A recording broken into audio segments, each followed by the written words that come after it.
So അടുത്ത നമുക്ക് discuss ചെയ്യാനുള്ളത് ഫോർമേറ്റീവ് ആൻഡ് സമ്മേറ്റീവ് അസസ്മെന്റ് ആണ്.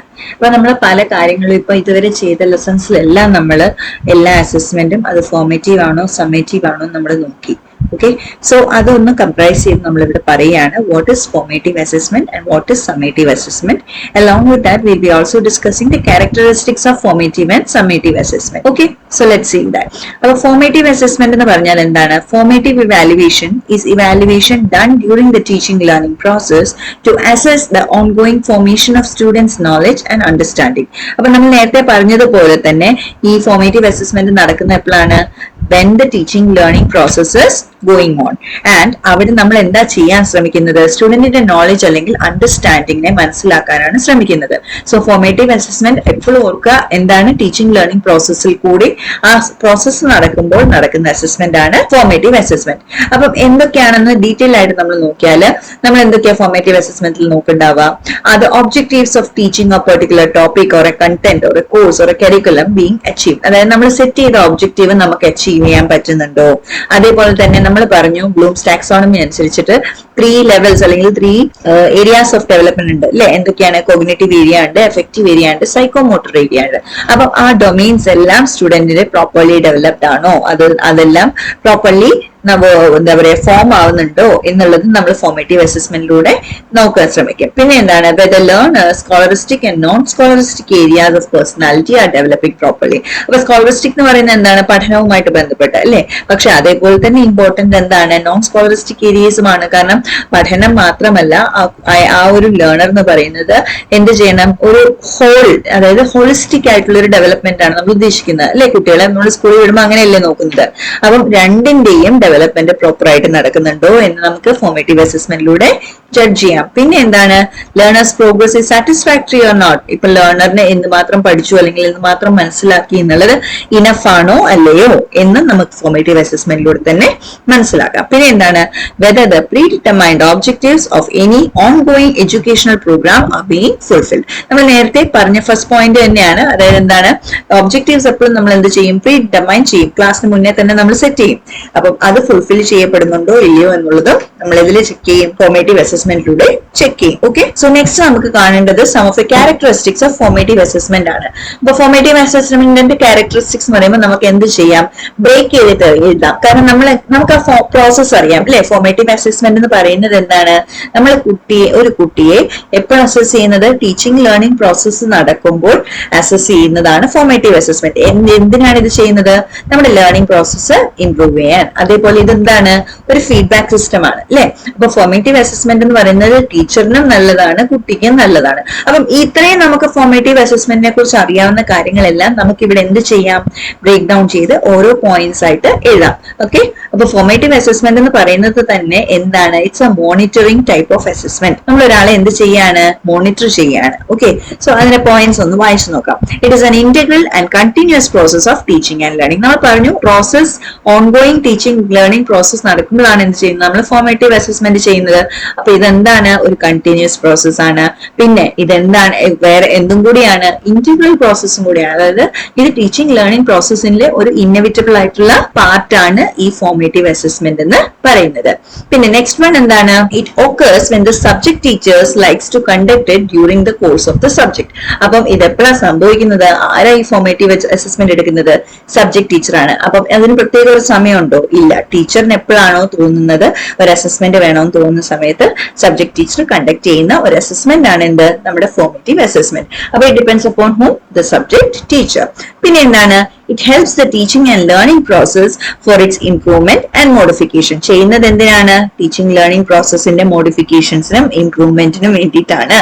പിന്നെ it helps in motivating the students as such evaluation supplies the immediate feedback. അപ്പം നമുക്ക് കിട്ടുന്നത് എന്താണ്? ഇമ്മീഡിയറ്റ് ആയിട്ടുള്ള ഫീഡ്ബാക്ക് ആണ് അല്ലെ? നമ്മൾ സ്റ്റുഡൻസിന് കൊടുക്കുന്നത് ഇമ്മീഡിയറ്റ് ആയിട്ടുള്ള ഫീഡ്ബാക്ക് ആണ്. അപ്പം സ്റ്റുഡൻസ് എന്താവും? ഫോർമേറ്റീവ് അസസ്മെന്റോടുകൂടി സ്റ്റുഡൻസ് മോട്ടിവേറ്റഡ് ആകും അല്ലെ? It helps in devising new strategies for teaching and communication. അപ്പൊ നമ്മൾ ഒരു സ്ട്രാറ്റജി വർക്ക് ചെയ്യുന്നില്ല എന്ന് കണ്ടു കഴിഞ്ഞാൽ അല്ലെങ്കിൽ സ്റ്റുഡന്റ് അത് മനസ്സിലാവുന്നില്ലെങ്കിൽ നമ്മൾ എന്ത് ചെയ്യും? ആസ് ടീച്ചേഴ്സ് നമ്മൾ എന്ത് ചെയ്യും? പുതിയ സ്ട്രാറ്റജീസ് അപ്ലൈ ചെയ്യാൻ നോക്കും. അതായത് നമ്മുടെ ടീച്ചിങ് പ്രോസസ്സിനെയും ഫോർമേറ്റീവ് അസസ്മെന്റ് എന്ത് ചെയ്യുന്നുണ്ട്? ഇൻഫ്ലുവൻസ് ചെയ്യുന്നുണ്ട്. പിന്നെ എന്താണ്, it is generally done with a teacher made test. അപ്പം ആരാ ടെസ്റ്റ് ഉണ്ടാക്കുന്നത്? നമ്മുടെ സബ്ജക്ട് ടീച്ചർ ആണെന്ന് പറഞ്ഞില്ലേ. അപ്പം യൂഷ്വലി നമ്മൾ ഫോർമേറ്റീവ് അസസ്മെന്റ് നടത്തുന്നത് എങ്ങനെയാണ്? ടീച്ചർ ഉണ്ടാക്കിയ ഒരു ടെസ്റ്റിന്റെ ബേസിസിലാണ് ഫോർമേറ്റീവ് അസസ്മെന്റ് ചെയ്യുന്നുണ്ടാവുക. അതൊരു ടെസ്റ്റ് ബേസിസ് ആണെങ്കിൽ. ഓക്കെ, പിന്നെ എന്താണ്, it does not involve extra time, money or labour. അപ്പൊ ടീച്ചർ ക്ലാസ്സിൽ നടത്തുന്ന ഒരു ടെസ്റ്റ് ആണ്, അപ്പൊ അതിന് പ്രത്യേകിച്ച് മണിയോ ലേബറോ പേപ്പറോ ഒന്നും വേണ്ട അല്ലെ, ഇൻവിജിലേഷൻ ആളോ അങ്ങനെ ഒന്നും വേണ്ട. So it's A simple process. Then പിന്നെ എന്താണ്, it can be done during the teaching period. പ്രത്യേകിച്ച് ഒരു ഷെഡ്യൂൾ ഉണ്ടാക്കണോ? വേണ്ട. ഫോർമേറ്റീവ് അസസ്മെന്റ് എന്ന് പറയുന്നത് ടീച്ചിങ് ലേണിംഗ് പ്രോസസ്സിൽ നടക്കുന്ന ഒരു കണ്ടിന്യൂസ് ആയിട്ടുള്ള ഒരു പ്രോസസ് ആണ്. പിന്നെ എന്താണ്, it is easy to be conducted unit wise, chapter wise. പിന്നെ എന്താണ്, and at the convenience of teachers and students. അപ്പോൾ ഈ ടോപ്പിക് വൈസ് പോലും നമുക്ക് എന്ത് ചെയ്യാം? ഈ ഫോർമേറ്റീവ് അസസ്മെന്റ് ചെയ്യാം. പിന്നെ എന്താണ്, it does not bring extra mental burden on the students as students become habituated to memorise the matters unit wise and chapter wise. So it's a regular and continuous process. അപ്പൊ ഈ formative assessment എന്ന് പറയുന്നത് നമ്മളിപ്പോ annual exam പറയുമ്പോൾ നമുക്ക് എന്തുണ്ട്? Tension ഉണ്ട് അല്ലെ. എന്നാൽ ഈ ഫോർമേറ്റീവ് അസസ്മെന്റ് ക്ലാസ് ടെസ്റ്റ് എന്ന് പറയുമ്പോൾ അല്ലെങ്കിൽ ടീച്ചർ ഇങ്ങനെ നമ്മുടെ എന്തെങ്കിലും ബുക്ക് നോക്കുകയാണെങ്കിൽ അപ്പൊ നമുക്ക് ആ ടെൻഷൻ ഉണ്ടോ? ഇല്ല. അപ്പം ഒരു എക്സ്ട്രാ മെന്റൽ ബർഡൻ സ്റ്റുഡൻസിൽ ഫോർമേറ്റീവ് അസസ്മെന്റിലൂടെ വരുന്നില്ല. Okay, so these are some of the characteristics of formative assessment. ഇനി അടുത്ത് നമുക്ക് സമ്മേറ്റീവ് അസസ്മെന്റ് എന്താണെന്ന് നോക്കാം. എന്താണ് summative assessment? Summative assessment occurs after the learning has been completed and provides information and feedback that summarizes the teaching and learning process. അപ്പൊ summative എന്ന് പറയുന്നത് തന്നെ എന്താണെന്ന് പറയുന്നത്? സമ്മറൈസ് ചെയ്യുന്ന പ്രോസസ് ആണ്. അപ്പൊ ഇതെന്താ ചെയ്യുന്നത്? സമ്മറൈസ് ചെയ്യാണ് ചെയ്യുന്നത്. അതായത് കംപ്ലീറ്റ് ചെയ്തതിന് ശേഷം ഒരു സമ്മറി കൊണ്ടുവരുന്നതാണ് ഈ സമ്മേറ്റീവ് അസസ്മെന്റ് എന്ന് പറയുന്നത്. Typically no more formal learning is taking place at this stage. അതായത് ഈ സമ്മേറ്റീവ് അസസ്മെന്റ് കഴിഞ്ഞതിന് ശേഷം പിന്നെ ലേണിംഗ് പ്രോസസ് ഉണ്ടോ? ഇല്ല. ഓക്കെ, അപ്പം സമ്മേറ്റീവ് അസസ്മെന്റ് എന്ന് പറയുന്നത് എന്താണ്? അത് സമ്മപ്പ് ചെയ്യാണ്. നമ്മൾ ഇതുവരെ പഠിച്ചതെല്ലാം അവിടെ സമ്മപ്പ് ചെയ്ത് അത് എൻഡ് ചെയ്യാണ് ചെയ്യുന്നത്. എക്സാമ്പിൾസ് അറിയാമല്ലോ, എന്താണ്? Major examinations, final examination, term papers, ഇതെല്ലാം സമ്മേറ്റീവ് അസസ്മെന്റിന്റെ ഭാഗമാണ്. ക്യാരക്ടറിസ്റ്റിക്സ് എന്തൊക്കെയാണ്? It is an end product of teaching and learning process. അതായത് ഫുൾ കോഴ്സ് ഓടി കഴിഞ്ഞിട്ട് അതിന്റെ ഏറ്റവും അവസാനം നടത്തുന്ന ആ ഒരു അസസ്മെന്റ് പ്രോസസ് ആണ് എന്ത്? Summative assessment. Generally it occurs at the end of the course. അപ്പൊ ഞാൻ പറഞ്ഞതുപോലെ എപ്പോഴാണ് നടക്കുക? End of the course. പിന്നെ എന്താണ്? It is terminal in nature and therefore it cannot be used for the improvement and modification of teaching and learning process. അപ്പൊ ഈ summative assessment നടക്കുന്ന എപ്പോഴാണ്? എൻഡ് ഓഫ് ദ കോഴ്സ് ആണ് അല്ലെ. അപ്പൊ അത് കഴിഞ്ഞ് നമുക്ക് സ്റ്റുഡന്റിനെ ഇംപ്രൂവ് ചെയ്യാനോ അല്ലെങ്കിൽ നമ്മുടെ ടീച്ചിങ് സ്ട്രാറ്റജി മാറ്റാനോ ഉള്ള ഒരു സാഹചര്യം ഉണ്ടോ? ഇല്ല. സോ അതെന്താണ്? It marks the end of the teaching learning process. പിന്നെ എന്താണ്? It motivates a few students who occupy a better position in the examination. It may bring a negative effect on some students who couldn't do well in the examination. അപ്പം ചില കുട്ടികൾക്ക് ഈ summative exams നല്ല mark കിട്ടുമ്പം, നല്ല mark ഇപ്പം results ഒക്കെ വന്നു അല്ലെ, CBSE ഒക്കെ റിസൾട്ട്സ് വന്നു. അപ്പം ആ നല്ല മാർക്ക് കിട്ടിയ കുട്ടികൾക്ക് എന്താണ്? ഒരു വലിയ മോട്ടിവേഷൻ ആണ്. പക്ഷേ ഇച്ചിരി മാർക്ക് കുറഞ്ഞു അവർക്ക് എന്താണ്? അതൊരു നെഗറ്റീവ് ഇഫക്ട് തന്നെയാണ് അല്ലെ. ബിക്കോസ് അതൊന്നും എന്താ പറയാ, പബ്ലിഷ്ഡ് മാർക്സ് ആണ്, എല്ലാവരും അറിയുന്നുണ്ട്. പിന്നെ ഇത് കഴിഞ്ഞൊന്നും ഇംപ്രൂവ് ചെയ്യാനുള്ള സ്കോപ്പ് ഒന്നും കാണുന്നില്ല അല്ലെ. അപ്പൊ അങ്ങനെ. പിന്നെ എന്താണ്? It is not pinpointed and this individual difficulty cannot be addressed. അപ്പം ഒരു പെർട്ടിക്കുലർ ടോപ്പിക്കിന്റെയോ പെർട്ടിക്കുലർ ഇൻഡിവിജ്വലിനെ അങ്ങനെയൊന്നും നമുക്ക് അസസ് ചെയ്യാൻ പറ്റില്ല. It's not pinpointed. ഇതെന്താണ്? ജനറലി ഇന്ന സബ്ജക്റ്റിൽ ഇന്ന കുട്ടിക്ക് ഇത്ര മാർക്ക്, അത് ഏത് പോർഷനിലാണോ എങ്ങനെയാണോ ഒന്നും നമ്മൾ അതിൽ നോക്കുന്നില്ല. പിന്നെ എന്താണ്? It is done with the help of A standardized test. അപ്പം ടെസ്റ്റിംഗ് പ്രൊസീജിയർ ടീച്ചർ ഉണ്ടാക്കുന്ന ഒരു ചെറിയ ടെസ്റ്റ് ആണോ? അല്ല, സ്റ്റാൻഡർഡൈസ്ഡ് ടെസ്റ്റ് ആണ്. അപ്പം സ്റ്റാൻഡർഡൈസ്ഡ് ആണെങ്കിൽ തന്നെ എന്തൊക്കെ വേണം? ഒരു ഷെഡ്യൂൾ വേണ്ടി വരും. ടീച്ചിങ് പീരീഡിൽ കണ്ടക്ട് ചെയ്യാൻ പറ്റില്ല. പിന്നെ എന്താണ്? ടൈം വേണം, മണി വേണം, ഇൻവിജിലേറ്റേഴ്സ് വേണം, ലേബർ വേണം. അപ്പോൾ ഇതെല്ലാം എന്താണ്? സമ്മേറ്റീവ് അസസ്മെന്റിന്റെ ഭാഗമായിട്ട് നമുക്ക് വേണം.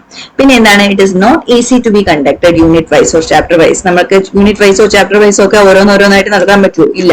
നമ്മളൊരു സബ്ജക്റ്റിന്റെ ആയിരിക്കും എന്ത് ചെയ്യുന്നത്? സമ്മേറ്റീവ് അസസ്മെന്റ് ചെയ്യുന്നത്. പിന്നെ ഇത് സ്റ്റുഡന്റിന് എന്താണ്? ഒരു ബർഡൻ തന്നെയാണ് അല്ലെ. അവർക്ക് എല്ലാം മെമ്മറൈസ് ചെയ്യണം, ടൈംലി എല്ലാം ഓർക്കണം, എന്നിട്ട് അത് എഴുതണം. അപ്പൊ ഒരു മെന്റൽ സ്ട്രെസ് ആണ് സ്റ്റുഡൻസിനുള്ളത്. പക്ഷെ ഇതെന്താണ്? എപ്പോഴും നടക്കുന്ന ഒരു കാര്യമാണോ? അല്ല. It's not regular and it's not continuous. അതെന്ന് പറയുന്നത് എന്താണ്? ഇയർ എൻഡിൽ അല്ലെങ്കിൽ കോഴ്സ് എൻഡിൽ നടത്തുന്ന ഒരു ഇവാലുവേഷൻ പ്രോസസ് ആണ് ഈ നമ്മുടെ സമ്മേറ്റീവ് അസസ്മെന്റ് എന്ന് പറയുന്നത്. ക്ലിയർ ആണല്ലോ? ഇനി അടുത്തത് ഇതിന്റെ ഒരു കമ്പാരിറ്റീവ് ടേബിൾ ആണ്. ഇത് നമ്മുടെ ടെക്സ്റ്റ് ബുക്കിലുള്ള സെയിം ടേബിൾ ആണ്. എന്താ ഇതിൽ പറയുന്നത്? ഓരോ പോയിന്റ് നോക്കാം. Conducted at the end of the process of the teaching learning, that is end term exam. അതേതാണ്? സമ്മേറ്റീവ് അസസ്മെന്റ് ആണ്. പിന്നെ എന്താ ഉള്ളത്? It determines the level of achievement in a major task learn over a longer duration. അപ്പൊ summative assessment എന്ന് പറയുന്നത് എന്താണ്? നമ്മളൊരു ഫുൾ കോഴ്സ് കഴിഞ്ഞിട്ടാണ്. അപ്പം അതിന്റെ ഡ്യൂറേഷൻ എന്തായിരിക്കും? കൂടുതലായിരിക്കും അല്ലെ. അപ്പം അതിന്റെ ലെവൽ ഓഫ് അച്ചീവ്മെന്റ് ടെസ്റ്റ് ചെയ്യുന്ന ഒരു അസസ്മെന്റ് ആണ് അല്ലെങ്കിൽ ഒരു ഇവാലുവേഷൻ ആണ് നമ്മുടെ സമ്മേറ്റീവ് അസസ്മെന്റ് എന്ന് പറയുന്നത്. പിന്നെ എന്താണ്, it is conducted at the end of the course. പിന്നെ ഇറ്റ് ബ്രിങ്സ് ജനറലൈസേഷൻ. പിന്നെ എന്താണ്, large content areas and abilities R covered. എന്നാൽ ഫോർമേറ്റീവ് പറയുമ്പോൾ എപ്പോഴാണ് നടക്കുന്നത്, during the teaching learning process ആണ് നടക്കുന്നത്.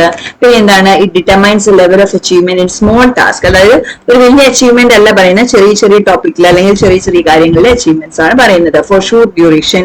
പിന്നെ എന്താണ്, റെഗുലർലി കണ്ടക്ട് ചെയ്യുന്ന ഒരു കാര്യമാണ്. ജനറലൈസ് ചെയ്തിട്ടല്ല, അതെന്താണ്, പിൻ പോയിന്റഡ് ആണ്. പിന്നെ എന്താണ്, കണ്ടന്റും ലിമിറ്റഡ് ആണ്. Okay, so this is A difference between formative and summative assessment. അപ്പൊ ഇത് മനസ്സിലായി എന്ന് വിചാരിക്കുന്നു.